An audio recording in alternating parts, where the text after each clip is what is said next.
Los invito a buscar en sus Biblias la primera carta del apóstol Pedro, capítulo 1. Vamos a estar estudiando los versos 21-22 y ya la próxima semana terminaremos el capítulo 1, si así Dios lo permite. Recordemos que estamos considerando el Evangelio en estos versos, un resumen que el apóstol Pedro da a aquellos que están en la dispersión, creyentes que han sido llamados por Dios para santificación. Y estos mensajes nos llaman a considerar esa gracia que se nos ha dado mientras estamos aquí esperando la venida de nuestro Salvador. Leo versículos 20-21.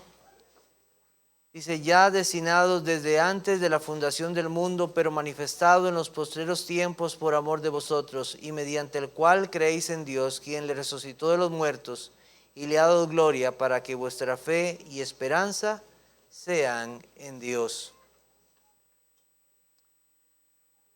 Seguimos estudiando entonces esta respuesta adecuada a la gracia que hemos recibido.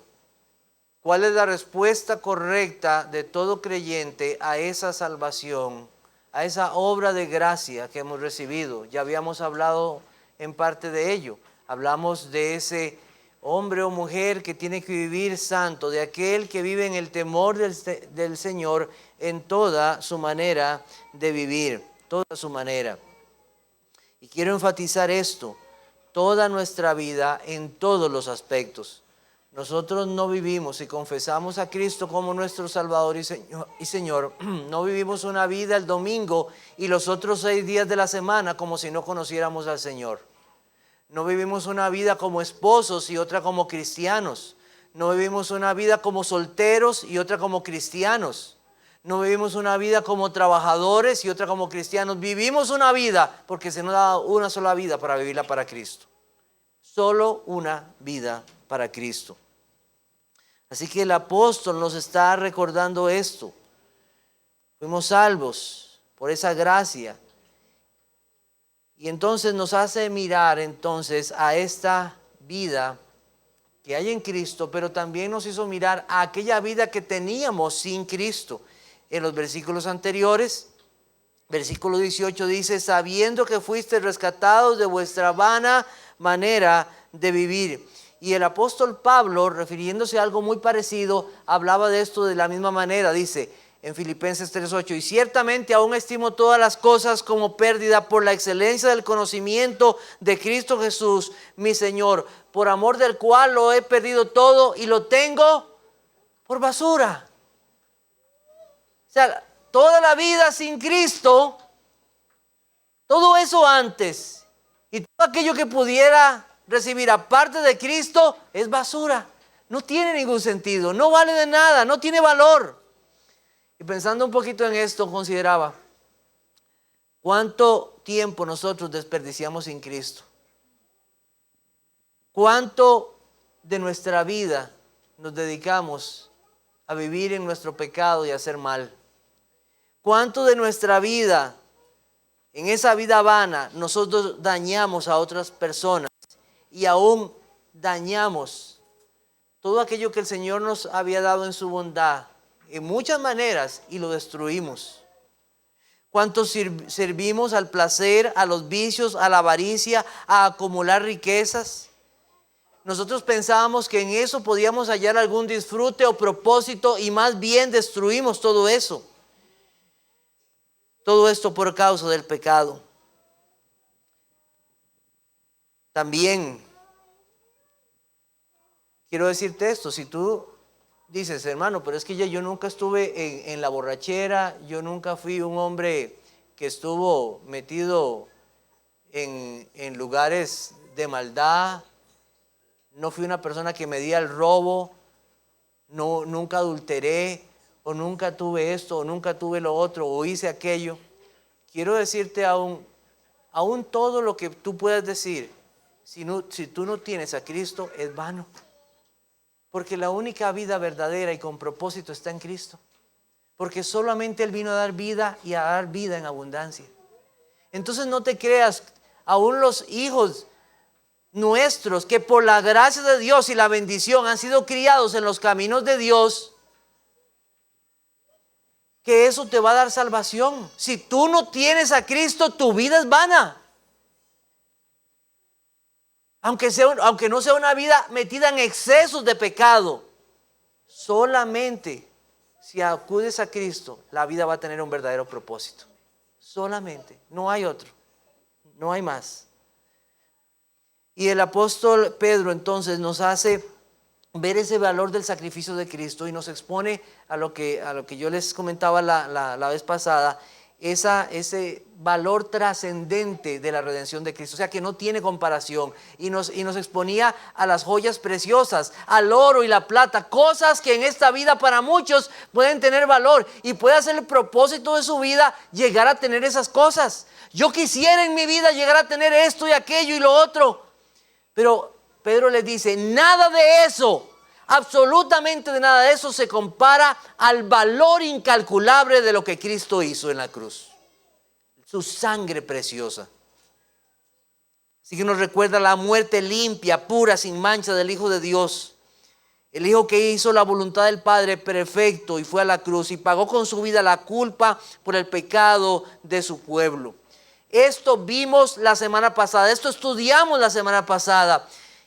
Y pensando en esto, para que nuestras notas y nuestros pensamientos no se queden nada más ahí en un libro o diciendo, qué bonito mensaje, qué buena predicación, gracias a Dios. Yo quiero preguntar, ¿cuántos en esta semana se arrodillaron y dijeron, Señor, gracias por tu salvación?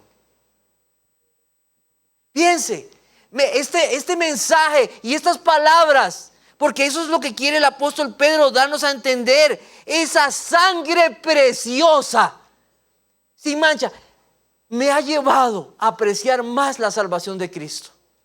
Me llevó esta semana a adorar más al Señor, con más gozo, a cantarle, a desear más vivir para Él. Qué inmenso valor tiene para el creyente la muerte de Cristo y lo que Él logró. El mensaje del Evangelio para el cristiano siempre será motivo de alabanza, pero también el combustible para vivir santamente cada día. Vivir santamente cada día. ¿Sabes el valor de lo que Cristo hizo? Entonces vive santamente para aquel que dio su vida por ti.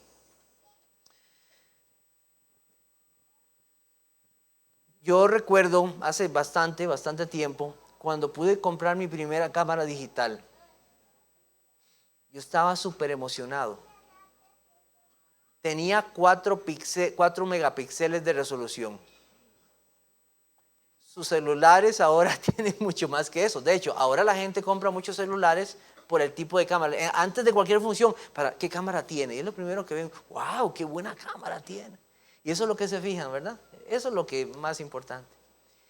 Recuerdo que esa cámara tenía zoom. Entonces yo veía que wow, se puede ver desde lejos todo. Y las imágenes, ¿verdad? Qué bonito aquello. El apóstol Pedro ahora nos va a hacer un zoom de la salvación. Nos va a meter más en lo que es la salvación que el Señor nos ha dado.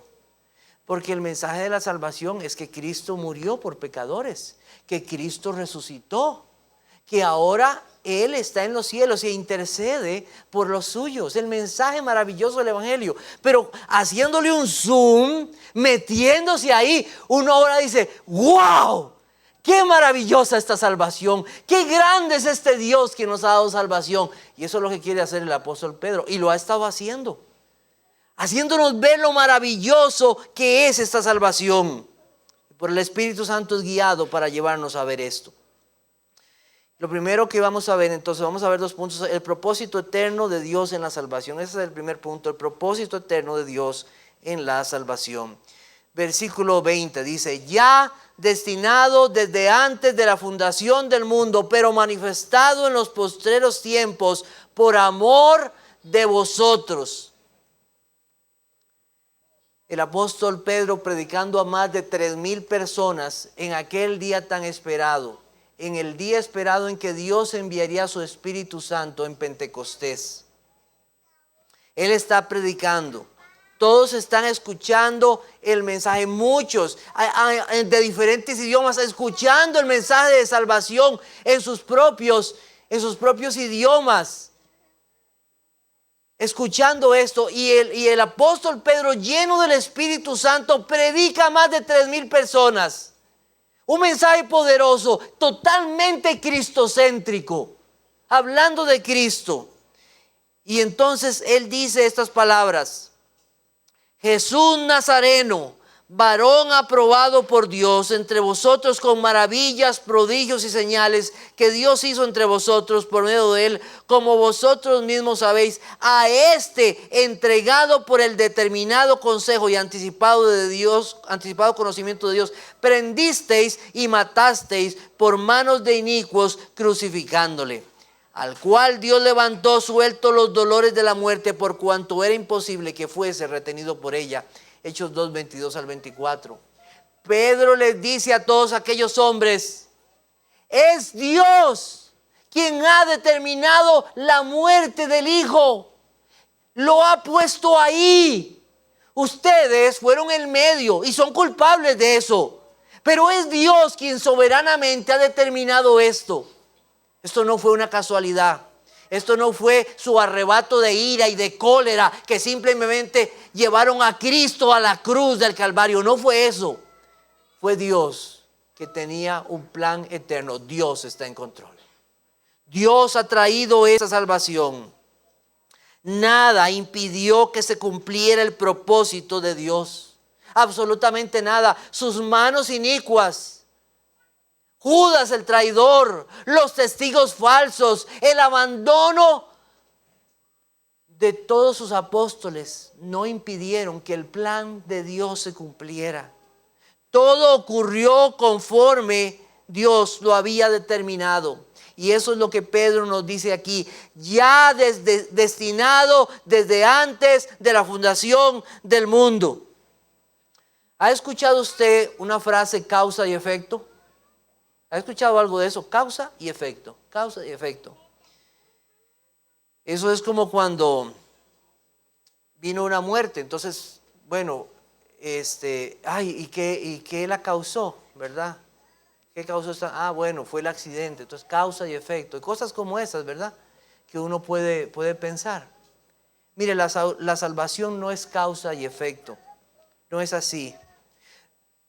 La caída en pecado de Adán no fue la causa para que Dios determinara ese plan de salvación. Ya destinados desde antes de la fundación del mundo, antes que hubiese una caída, antes y aún, todo eso estaba en el plan de Dios. Entonces Pedro nos hace ver, mire, vea, el evangelio no sucede por una casualidad, no es causa y efecto. Dios determinó todas las cosas. Adán y Eva pecaron y no fue por una casualidad. No fue que ellos al caer en pecados, entonces Dios designó a Cristo para redimirlos. La desobediencia de Adán no tomó a Dios por sorpresa.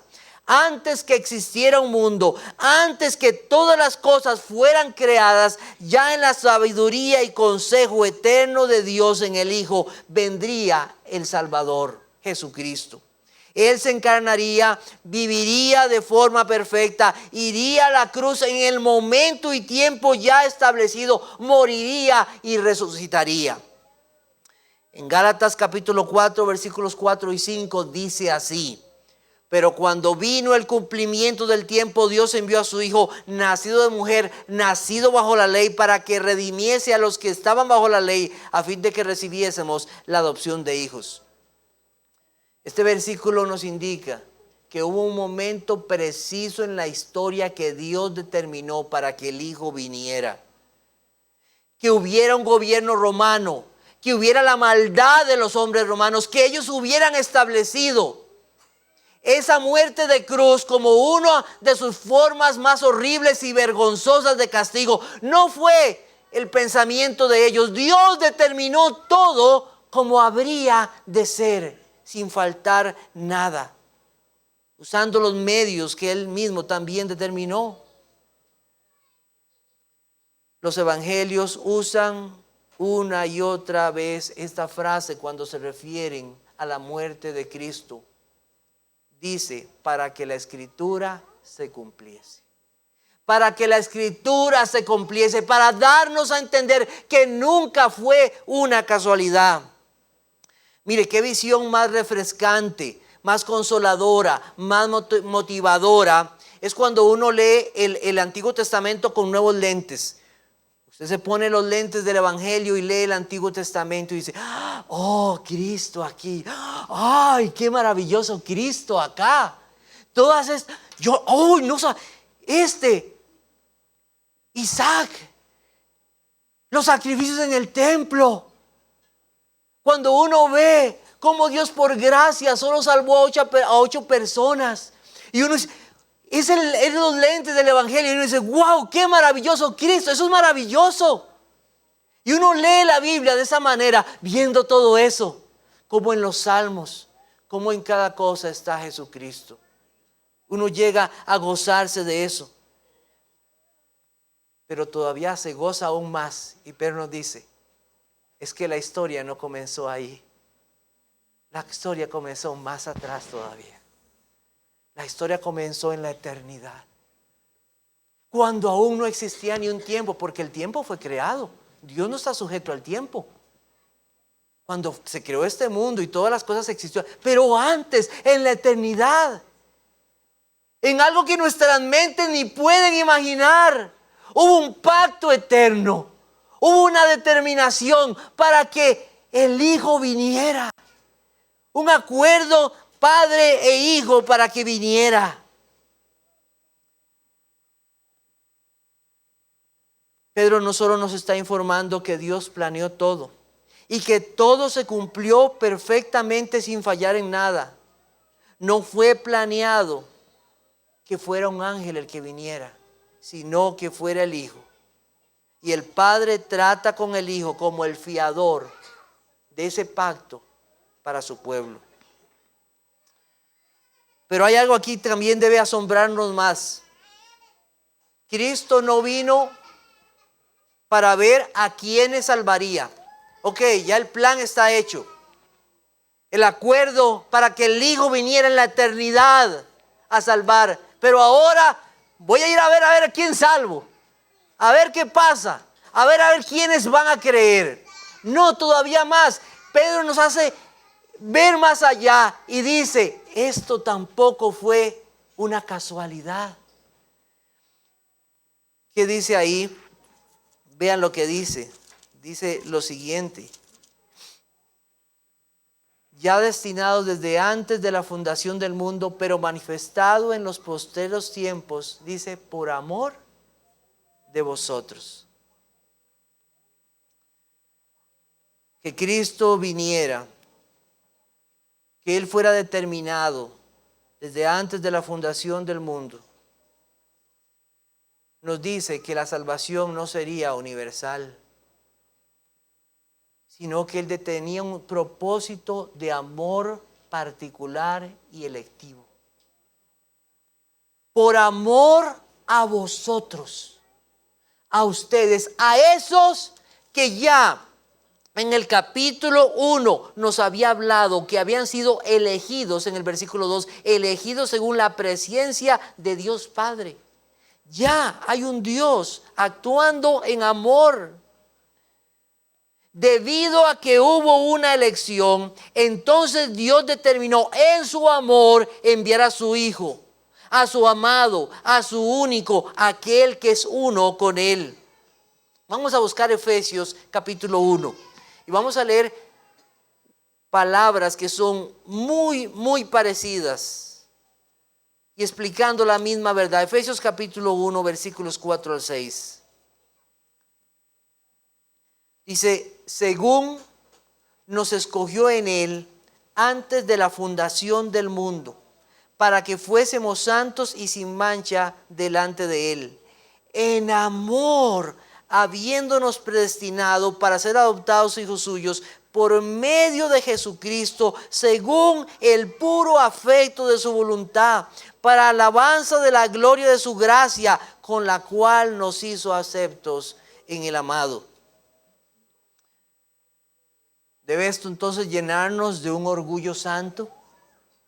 Ay, Dios envió a su Hijo para salvarme a mí. Lo hizo en amor. Mire, hermano, nunca es la actitud nuestra, conociendo la gracia de Dios, los que nos llevan a orgullo, sino a humillarnos, porque Cristo no vino a salvar justos, sino a pecadores. Es una humillación que debe llenar nuestros corazones, que Él, en su amor, haya determinado a su Hijo venir y salvarnos. Entonces, ¿qué es lo que hace Pedro? Exalta el amor de Dios. Un amor que actuó y planeó todas las cosas para rescatar de la única forma posible a aquellos que había elegido. No había otra forma. Esta es la forma. Él planeó y Él actuó en su amor.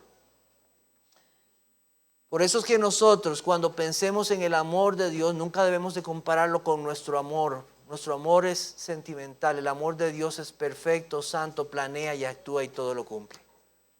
Y no falla. Es algo también que debe llenar nuestros corazones. Antes de que Dios hubiera visto nuestro pecado, Dios nos vio en el amor de su Hijo. Antes de ver tu pecado, tu maldad, Dios nos vio desde antes de la fundación del mundo en el amor del Hijo. Y eso es algo maravilloso. Y así será por siempre. El día que me presente delante de Dios, no será mi pecado lo que Dios verá, sino verá el amor de Él en su Hijo mostrado hacia mí. Eso es lo que Dios verá por salvarme. Dios es eterno, por lo tanto su amor es eterno para con los suyos. Y ese amor no cambiará. También su amor supera todos los tiempos y todos los pecados. ¿A cuántos ha salvado? De cuántas cosas, de terribles pecados, y ninguno de ellos se perderá, porque su amor los ha guardado para siempre. Hoy leíamos ahí en el versículo 27, mi Padre los ama, mi Padre los ama. Otro aspecto de este amor de Dios es que este amor es soberano. Dios determinó amar en la eternidad. No depende de los objetos hacia quienes mostraría ese amor. Su amor nació no de algo externo, sino de Él mismo. De Él mismo, y nada lo puede afectar. ¿Qué consuelo es esto a mi vida? Que su amor no cambia para conmigo. Podríamos decir que la historia de la redención es una historia de amor. ¿Sabe eso? Es una historia de amor. Él es la mejor y mayor de todas las historias de amor. El mundo cuenta y exalta historias de amor. A veces vemos una historia de amor de aquel que dio su vida, de que hizo esto, y se nos vienen las lágrimas. Pero yo digo, ¿por qué no se nos vienen constantemente las lágrimas al pensar en este plan maravilloso de amor de Dios? Deberíamos orar, hermanos, y cuando cantamos del amor de Dios, casi que estar llorando, recordando ese maravilloso amor de Dios por los suyos. No hay historia más perfecta y maravillosa que esta. Una esposa manchada con pecado y un hijo que es enviado para salvarla, y un padre que da a ese hijo una esposa limpia y santa y sin contaminación por la sangre de aquel cordero. Es una historia maravillosa. No hubo nada en los seres humanos para que Dios les amara, pues no fue por nuestros actos que Dios mostró su amor, ya que su elección fue en la eternidad. Fue Dios quien nos amó primero. ya es destinado desde antes de la fundación del mundo. Cristo no murió para motivar el amor del Padre por nosotros, sino que fue el amor del Padre que motivó que Cristo viniera para mostrar su amor para aquellos que determinó salvar. El último libro de la Biblia termina hablando de esta manera acerca del Evangelio. Dice, el Evangelio eterno. Así habla. Porque es el plan eterno de Dios en amor salvar a pecadores en su Hijo. Cuando una persona llega a creer en Cristo para salvación, se arrepiente y confiesa sus pecados, tal vez esa persona no llega a comprender todo lo que es la salvación. Yo recuerdo que cuando el Señor me salvó a mí y tenía 12 años, gracias a Dios, solo por gracia. Yo recuerdo que yo estaba tan feliz, que lo único que yo quería decirle a mi mamá, mamá, Dios me salvó. Eso es lo único. Pero yo no comprendía estas cosas. No comprendía. Y hoy que conozco más de salvación, de lo que Dios hizo, amo más a Dios y quiero amarlo más. Y eso debe suceder con todos los cristianos, con todos aquellos. Ese amor eterno. Por eso nosotros estamos en contra. Por eso nosotros rechazamos. Por eso es una afrenta, un insulto y un agravio que otras personas prediquen que el Evangelio sirve para darte más plata, para arreglar tus problemas familiares, para arreglar tus problemas sentimentales, porque solamente están enfocados en las cosas de esta vida, porque el Evangelio es el Evangelio eterno que fue planeado en la eternidad, en amor, para salvar. Si el Señor no nos diera nada más en esta vida que su salvación, nada más que eso, y viviéramos en una terrible enfermedad o en pobreza, nosotros deberíamos estar totalmente agradecidos por ese plan eterno que determinó tu salvación. Solamente en eso. Efesios 2, 4 y 5 dice, pero Dios, que es rico en misericordia, por su gran amor con que nos amó, vean las palabras, por su gran amor con que nos amó, aun estando nosotros muertos en pecados, nos dio vida juntamente con Cristo. Por gracia sois salvos. Gran amor. El Hijo dio su vida, su preciosa vida.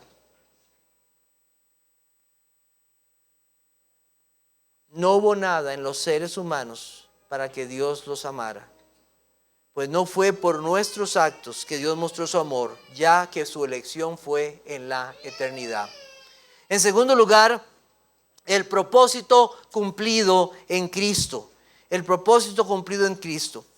Dice el versículo 21, y mediante el cual creéis en Dios, quien le resucitó de los muertos y le ha dado gloria para que vuestra fe y esperanza sean en Dios.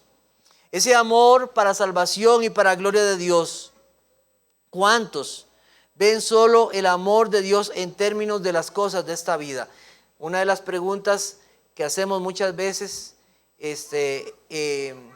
cuando salimos a evangelizar y hacemos preguntas a las personas, ¿usted cree que Dios es amor? Sí, es Dios amor porque me ha dado casa, y me ha dado carro, o me ha dado un trabajito, me ha dado salud. Conozco personas que dicen lo mayor que Dios nos ha dado es la salud. Eso es lo que muchas veces tenemos respuestas como esas.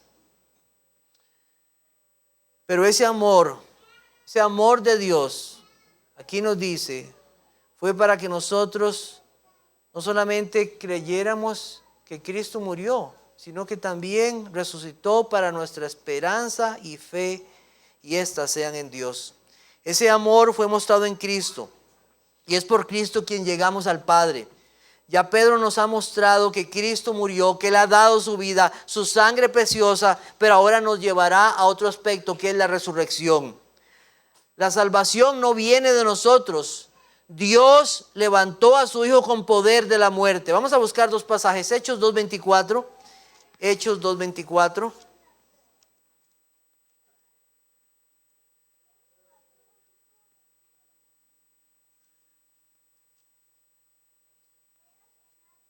Dice, al cual Dios levantó sueltos los dolores de la muerte por cuanto era imposible que fuese retenido por ella. Vamos a ir un poco más adelante, Romanos, que está ahí siguiendo.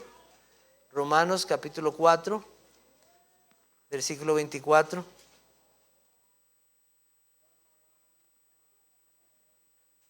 Dice así, sino que también con respecto a nosotros, a quienes ha de ser contada, esto es, a los que creemos en Él que le levantó de los muertos, a Jesús, Señor nuestro. No puede haber una verdadera salvación y un verdadero evangelio si no se predica acerca de la resurrección de Cristo. No hay un evangelio. El evangelio tiene que incluir la resurrección de Cristo. Cuando nosotros decimos a los hombres que crean en Cristo, no solamente creen que Cristo murió, sino que también resucitó. Y que fue Dios quien le resucitó de entre los muertos. Pedro entonces nos lleva a ver ese poder de Dios que hace y que levanta muertos. La muerte no retuvo a Cristo. El pecado de todo su pueblo, el peso del pecado, la culpa del pecado, la ira de Dios que cayó sobre Cristo, no hizo que la muerte lo retuviera. La tumba no lo retuvo. Su alma no quedó en el Seol. Su cuerpo no vio corrupción. La paga del pecado es muerte. Pero no, Cristo resucitó. La resurrección de Cristo es la prueba de que Dios se complació en el sacrificio de su propio Hijo, que cumplió con las demandas de la ley y que levantado da vida porque Él es vida. Dios lo levantó y al igual que Cristo vino a este mundo por la voluntad eterna, así también fue resucitado para nuestra salvación y gloria por ese determinado y perfecto plan de Dios. En el decreto eterno de Dios estaba que el cuerpo de Cristo no quedara en esa tumba, sino que resucitara. Cristo resucitó y así como está determinado que Él viniera, también fue determinado que Él se levantara de entre los muertos y que con ese mismo cuerpo glorificado fuera a los cielos y esté allá para ser para siempre el intercesor de su pueblo. Nadie puede tener salvación, como les he dicho, si no ha creído en Cristo como Salvador, como aquel que murió pero que también resucitó por el poder de Dios. Aquellos hermanos que estaban en ciudades lejanas, lejos de su tierra, siendo perseguidos, siendo acusados, siendo maltratados por su fe y siendo expuestos a la muerte, Pedro les dice este mensaje. No les dice, vean, todo va a estar bien, no se preocupen, de aquí a un poquito va a estar sin problemas, el gobierno romano ya no va a estar, ustedes van a estar en libertad, cada uno va a tener su hacienda, cada uno va a tener su higuera, su viña y van a poder cosechar. Y no, ese no es el mensaje. El mensaje es, Cristo murió, Cristo resucitó y así como Dios le levantó de los muertos, un día ustedes también serán levantados de los muertos. ¿Por qué? Porque esta vida no es nuestro final. Porque este no es el propósito de nuestra vida. Es mientras estamos en esta vida, nuestra esperanza es que estaremos con Él. Que seremos resucitados así como Cristo fue resucitado. Que la muerte no será nuestro final estado. Para aquellos que la sufrirán.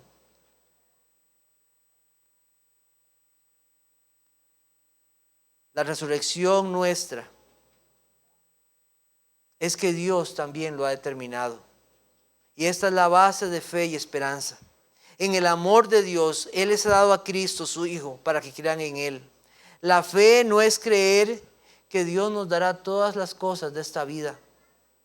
La fe y la esperanza del creyente está en la redención y resurrección que Dios nos dio en su Hijo. ¿Por qué? Porque si el Hijo murió, ustedes tienen perdón de sus pecados. Y si el Hijo resucitó, su deuda ha sido pagada. Ha sido pagada. Entonces aquí tenemos dos elementos esenciales de aquellos que tienen salvación, que son fe y esperanza. Fe y esperanza. Hay uno que no se muestra aquí, que está en otras cartas, que es el amor. Pero también está implícito en estas palabras acá. La fe entonces no está en el vacío, la fe tiene un objeto, ese objeto es Dios, una confianza plena en lo que Dios es y ha hecho. Dios es nuestra esperanza, dice Romanos 15:13, y el Dios de esperanza os llene de todo gozo y paz en el creer, para que abundéis en esperanza por el poder del Espíritu Santo. Dios es nuestra esperanza, Él es nuestra fe, la fe en Dios, que le resucitó de entre los muertos. ¿Tiene usted fe en Dios? ¿En cuál Dios? ¿Tiene usted fe en Dios? ¿En cuál Dios? ¿En el Dios que resucitó al Hijo? ¿En el Dios que determinó un plan eterno? Esa es la fe de la cual hablan las Escrituras. Y ese mismo Dios que levantó a Cristo también me levantará a mí un día. ¿Cómo podemos aplicar esto entonces a nuestras vidas? Vamos a buscar un momento Romanos 8:37. Romanos 8:37 al 39. Dice,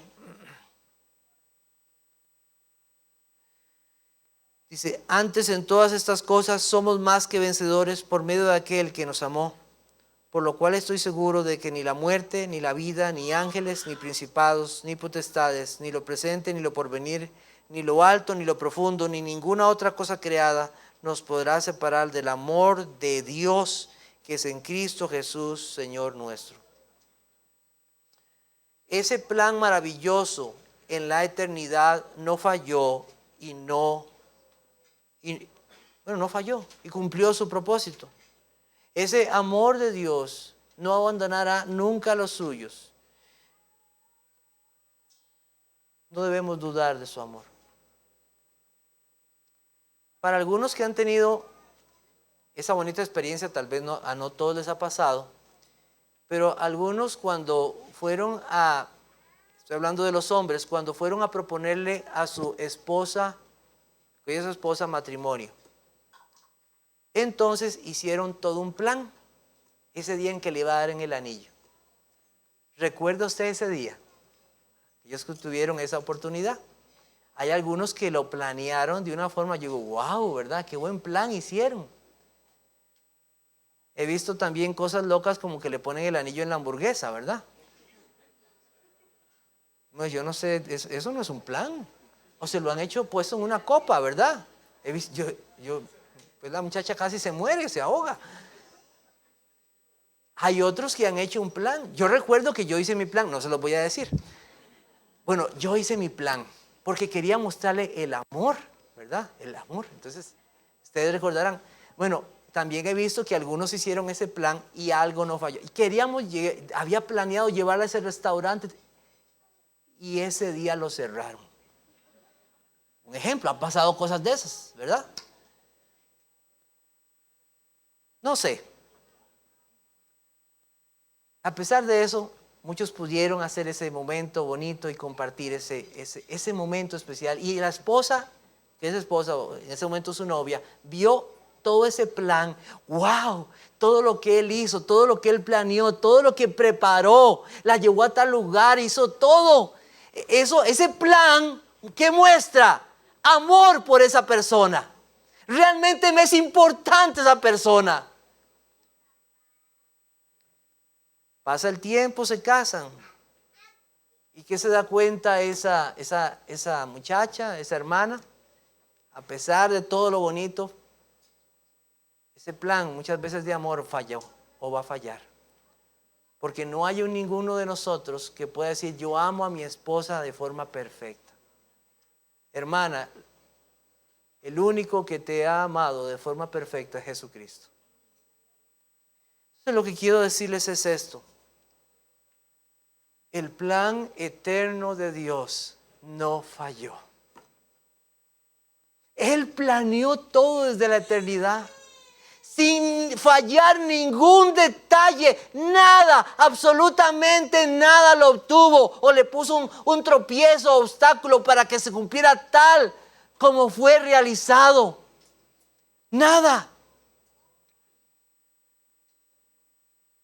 Cuando nosotros vemos ese plan maravilloso y cuando nosotros leemos estas cosas aquí, yo quiero que recuerdes Dios nunca abandonará a los que ha amado de la eternidad. Nunca. Porque si cumplió su propósito eterno en su Hijo, no fallará.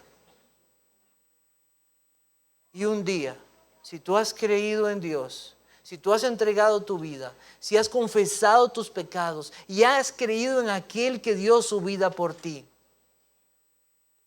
Dios cumplirá su propósito. Él te amó, aún siendo un pecador, porque lo había planeado en la eternidad en su Hijo. No fallará. Viendo un plan como este, determinado en la eternidad, en su Hijo, en esa sangre preciosa que dio, en esa resurrección para justificar al pecador, ¿cómo debe ser nuestra respuesta ante tal cosa? Vamos a buscar 2 Corintios 5, 14 y 15. 2 Corintios 14 y 15. 2 Corintios 5, versículos 14 y 15. Y yo quiero nada más que sepan que aquí cuando dice todos, se refiere a todos los que ha elegido y salvado. Usted puede ver el contexto. Se refiere a aquellos, son su pueblo. Dice, porque el amor de Cristo nos constriñe, pensando esto, que si uno murió por todos, luego todos murieron. Y por todos murió, para que los que viven ya no vivan para sí, sino para aquel que murió y resucitó por ellos. ¿Cuál es la respuesta adecuada a esa gracia, a ese plan eterno? Es que ya no vivas para ti, sino que vivas para aquel que murió y resucitó.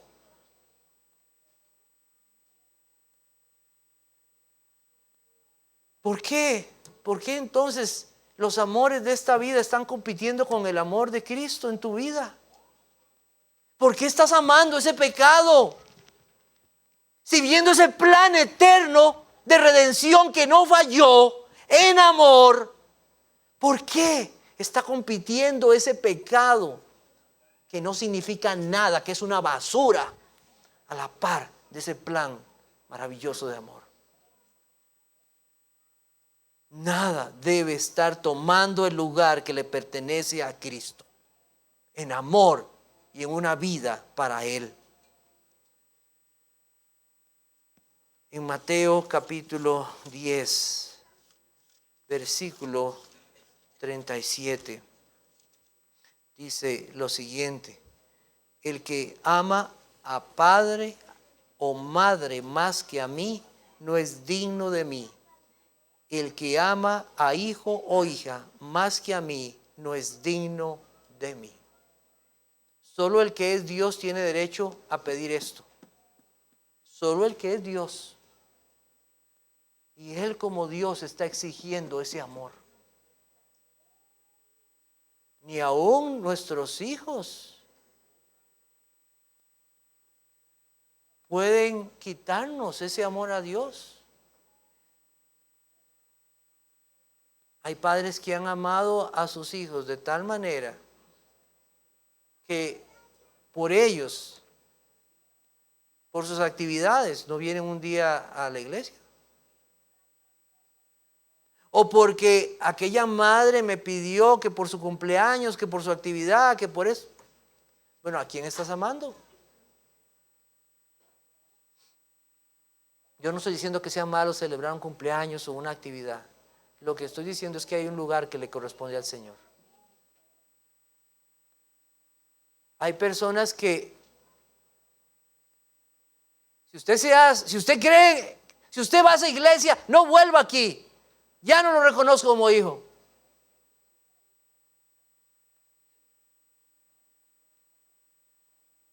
Cristo vale más que cualquier cosa. Es el amor a Dios. Es el amor a nada. Ni un trabajo, es el amor a Dios. Cuídate de que nada en este mundo le robe el amor que le pertenece a Dios.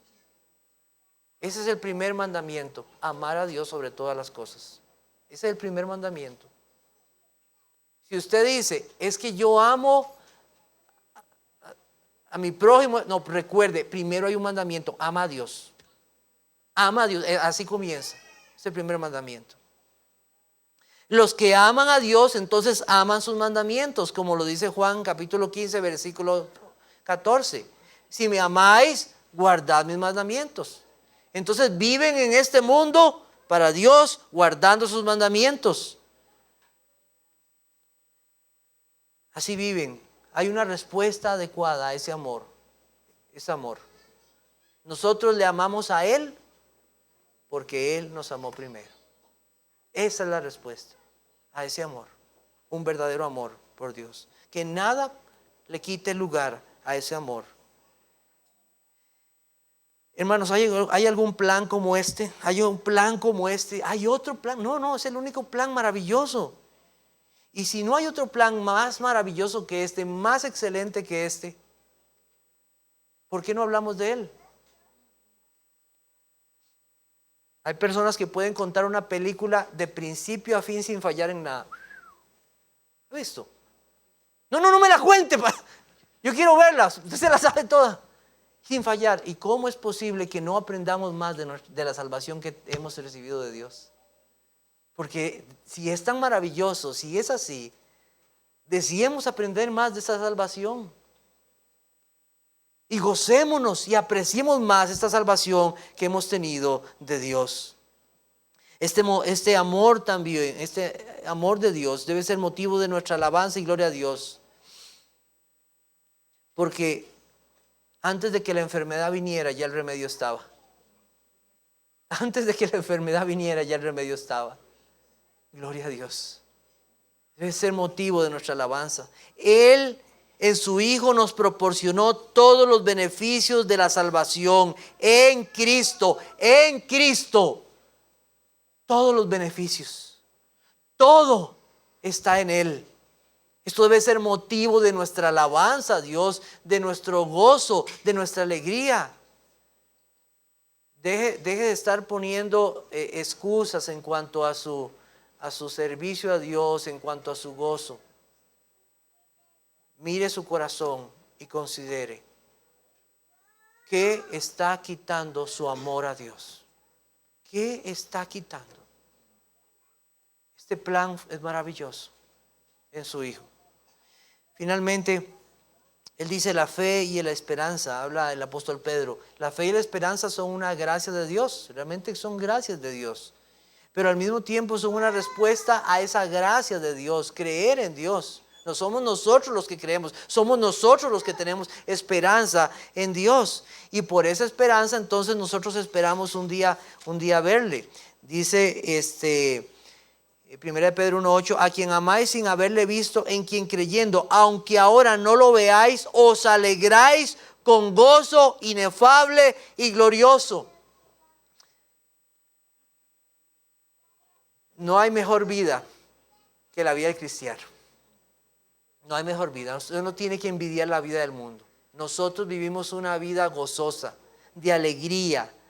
Es inefable. ¿Por qué? Porque hay un amor que inunda nuestras vidas. Es el amor de Dios. Aquel Dios que determinó en ese plan eterno enviar a su Hijo. Uno puede estar en medio de dificultades, en medio de situaciones difíciles. Pero los verdaderos creyentes siempre van a decir esto: a pesar de lo que yo esté pasando, yo sé que Dios me ama. Y yo lo amo a Él. Y espero un día estar con Él. Porque todo lo que está pasando y todas las cosas en esta vida solamente son pasajeras. Quiera Dios darte esa gracia de la fe y la esperanza que solamente están en Él. Dios bendiga este mensaje. Vamos a orar. Señor, te alabo y doy gracias por la oportunidad que me has dado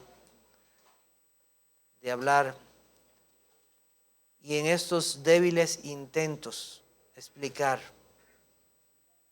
ese plan trazado, planeado en la eternidad, en tu Hijo. Cosas que para nuestras mentes es imposible comprenderlo totalmente. Pero sí podemos, Señor, expresar gratitud, alabanza y amor a aquel que hizo todas las cosas. Perdónanos, Señor. Perdónanos si no estamos viviendo nuestras vidas para aquel que nos amó. Si estamos dudando de ese amor. Si no estamos viviendo nuestras vidas en fe y en esperanza. Te pido, Señor, por los que han llegado en esta mañana. Tú sabes y conoces a cada uno. Sabes quién de ellos necesita salvación. La salvación que solamente tú puedes dar. Que puedan venir a ti arrepentidos. Que puedan venir a ti confiados que en esa sangre preciosa de tu Hijo hay perdón. Que es suficiente. Te alabamos, oh Dios, y damos gracias. Y todo esto lo pedimos en tu Hijo Jesucristo. Amén.